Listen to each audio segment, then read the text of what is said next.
We've got a pistol upgrade project, so for the next few weeks, it's shield versus shield. I'm Joe Kurtenbach, this is Lock, Stock, and Barrel.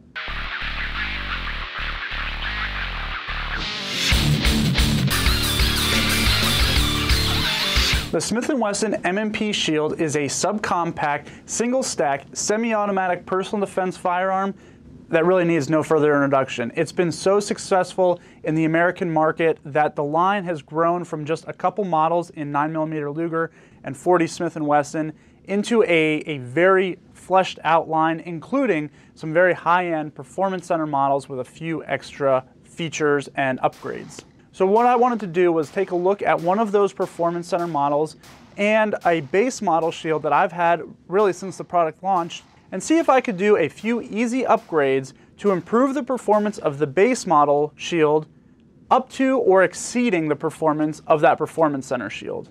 Now this is not going to be any major gunsmithing, but you do need to know that as you make changes to your firearms, especially if you do it at home, you're very likely to void your warranty, and if you're not comfortable doing any of these upgrades, make sure you see a qualified gunsmith.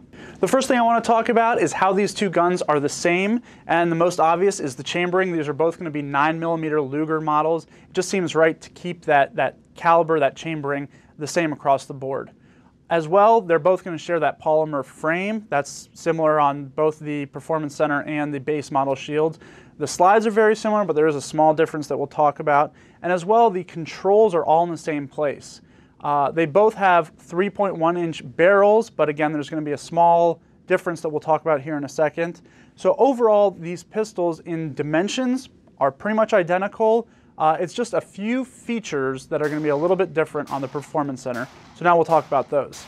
The Performance Center Shield 9 has essentially three major upgrades. The first is the sights. This actually comes with tritium night sights, which is a great upgrade for any personal defense handgun.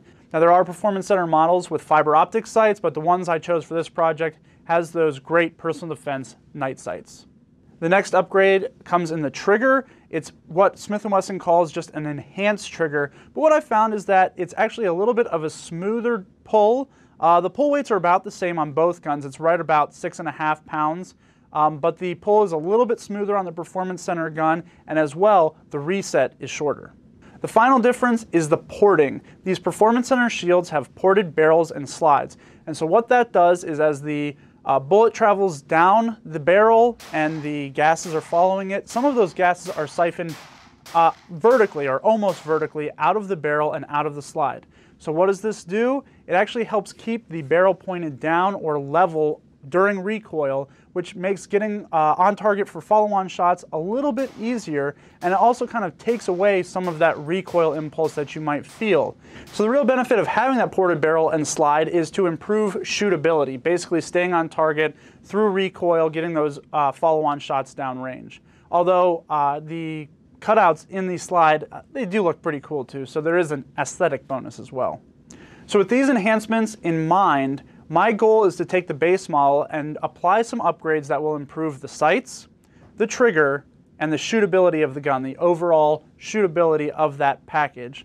Now that we've talked about the similarities and differences, we did take both guns down to the range, and both shot really well. Now this is a reliable and well-proven platform already, so no surprises there. But for its size, it's pretty accurate, especially at those self-defense distances. It's very accurate. And both guns, they performed flawlessly. And both guns, of course, feed from the same 7 or 8 round magazines. That 8-round magazine, of course, has the collar piece, which essentially extends the grip, makes it a little bit easier to shoot. I will say, though, that the edge goes to the Performance Center, and I think it's largely due to those ported barrels and slide, really made it easy for fast follow-on shots.